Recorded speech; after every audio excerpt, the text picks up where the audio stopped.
কোকৰাঝাৰত চাঞ্চল্যকৰ ঘটনা। কোকৰাঝাৰ সদৰ থানাৰ অন্তৰ্গত পাথৰঘাটত মানসিক বিকাৰগ্ৰস্ত এগৰাকী যুৱতীক বলপূৰ্বক ধৰ্ষণ কাণ্ড। আজি ৰাতিপুৱা দিন দুপৰতে সংঘটিত হৈছে এই নিৰ্লজ্জ কাণ্ড। ধৰ্ষণৰ পিছতে উত্তেজিত ৰাইজে গছত বান্ধি লপা-থপা দিলে ধৰ্ষণকাৰী ৰফিকুল ইছলাম নামৰ পাখণ্ডটোক। বৰ্তমান ধৰ্ষণ কাণ্ডত জড়িত ধুবুৰী জিলাৰ চাপৰৰ নিবাসী ৰফিকুল ইছলামক স্থানীয় ৰাইজে আটক কৰি আৰক্ষীক চমজাই দিয়ে। জানিব পৰা মতে পাথৰঘাটত আছাম এজেন্সিৰ এটি পথ নিৰ্মাণৰ কামত নিয়োজিত আছিল শ্ৰমিক তথা মহুৰী ৰফিকুল ইছলাম। এনেকে শিবিৰ পাতি থকা মহুৰী ৰফিকুল ইছলামে আজি পুৱা 9:30 বজাত পথেদি ঘূৰি ফুৰা অঞ্চলটোৰে পিতৃ মাতৃহাৰা এগৰাকী 38 বছৰীয়া মানসিক বিকাৰগ্ৰস্ত যুৱতীক ফুচলাই নি বলপূৰ্বক ধৰ্ষণ কৰে। সম্প্ৰতি ধৰ্ষণত অভিযুক্ত পাখণ্ড ৰফিকুল ইছলাম আৰক্ষীৰ জিম্মাত। News desk report, north east vision any.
শিকাইছে না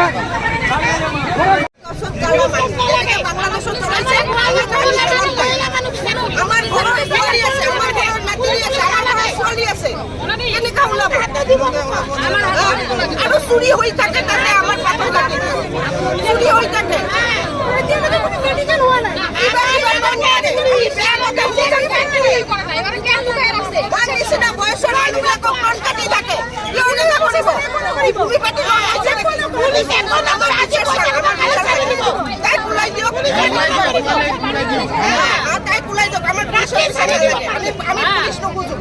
পুলিশে কোনো কৰিব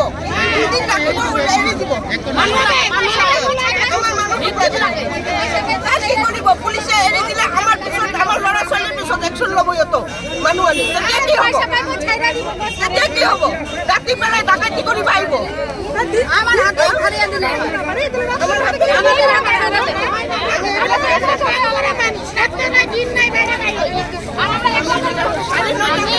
আমাৰ হেমন্ত মামাক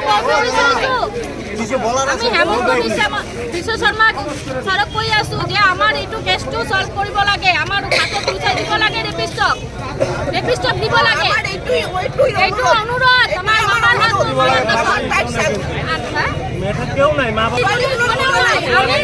আমি সব মা দেউতা কোনে নাই এতিয়া কোৰ্টত গ'লেই আৰু এইটো কেছটো ডিছমিছ হৈ যাব। আমি জানো মোবাইলত দেখি আছো না কি হৈ আছে দুনিয়াত সব ৰেপিষ্টক